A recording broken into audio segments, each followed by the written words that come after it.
how does the living room in the joy of creation work behind the scenes? So the second memory in joy of creation is the living room. And in this scenario, we play as Scott Cawthon's wife, Val. So normally you have to use a TV in front of you by sitting on the couch, and through this TV you can watch both Freddy and Foxy move in an adjacent hallway. And this functionality allows you to pause them, which prevents one of the two from moving while the other is still moving towards you. Of course, as the night progresses, both Freddy and Foxy are not the only adversaries you will face. Bonnie is lurking in the hallway directly behind you, and you must look through a keyhole to determine if you're about to get jumped by Bonnie. Bonnie sort of yells to alert you that this is going to happen, but you must use all the different doors by staying out of sight when someone opens the door. So whether it's Freddy, Foxy, or Bonnie, you must always be out of sight when those characters open the door, otherwise you will die. Now, Chica also appears in this run, like an angry parent who wants you to turn off the television.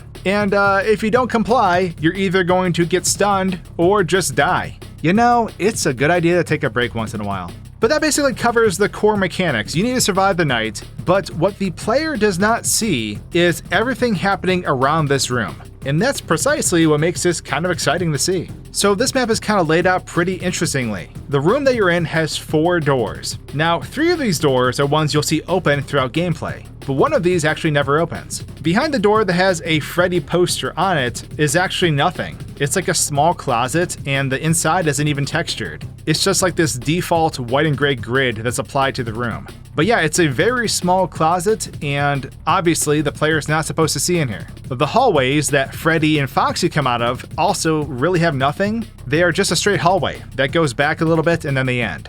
But Bonnie's hallway is a bit different.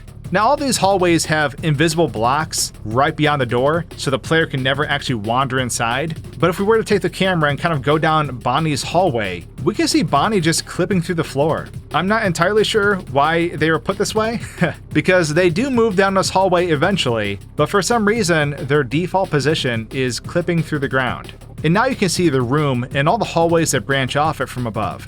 And as you can see, this is how it's laid out. Now, around this room are other things that are out of bounds too. For starters, there's just a Freddy who's chilling out in space. Not sure why he's there. My hunch is this is the jump scare Freddy that appears when you get jump scared. Basically, this Freddy model warps into the middle of the room when the jump scare animation plays. And it's kind of funny because if you have the game fully lit up and all the effects off, you can see that when you get jump scared by Freddy, the old Freddy that opened the door is still behind him, yet there is a new Freddy that appears in the center of the room that kills you. So at that moment, there are actually 2 Freddys in the room, which is twice as terrifying. If we restore the game to its natural lighting, we can also see that by this Freddy out of bounds, there's like these 2 red floating lights, and there is a white light. And my hunch for this is that these lights are very similar to the jump scares. When the animatronics poke out the door, both Foxy and Bonnie have a red light, while Freddy has a white light. And my hunch is that these 3 objects, again, to save memory, are called upon and are warped inside their mouths when they come through the doors. Now that's just a hunch, I can't really prove that, but when I see these lights out here, that's immediately what I think of. Now, there's also a strange combination of Freddy and Foxy out of bounds too. And it's not really a whole model. It is just Freddy's face and Foxy's arm with the hook.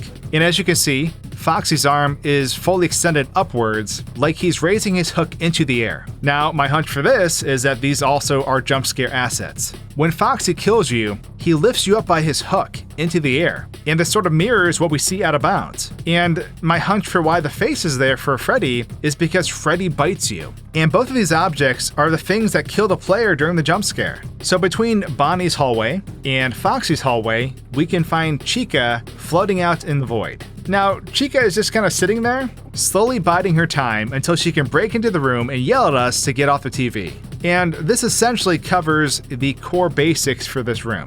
However, there is something really interesting that I want to talk about in this map that we haven't gone over yet.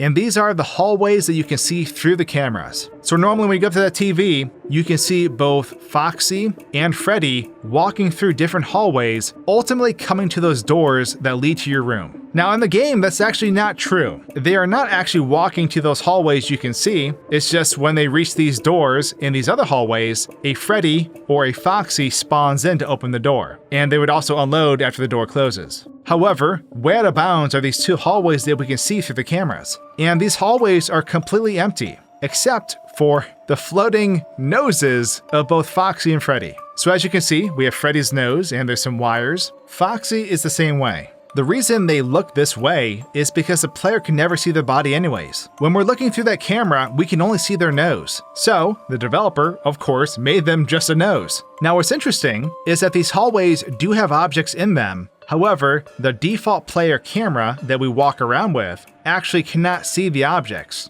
Only the cameras tied to the animatronics, viewed through the TV, can see the objects in these hallways. And this is where we are going to do another experiment. We're actually going to take the player over here and have them walk around. So when we're in these hallways, we can walk around just fine. Now, the objects are still there and they do have collision, and we can't actually walk past them. Despite being invisible, they are still there. Now what's interesting is that when both Foxy and Freddy start to walk, the player can stop one of the two by standing in front of them. For example, Freddy cannot walk through me right now. Freddy is waiting for me to move and thus has frozen in place waiting for the player to get out of their way. So standing in front of the animatronic works basically in the same way as hitting the pause button on the TV. The animatronic is frozen in place and they can't do anything. However, the kill range on the other animatronics is unfortunately the entire map. So Foxy can kill us all the way over here even though we're stopping Freddy.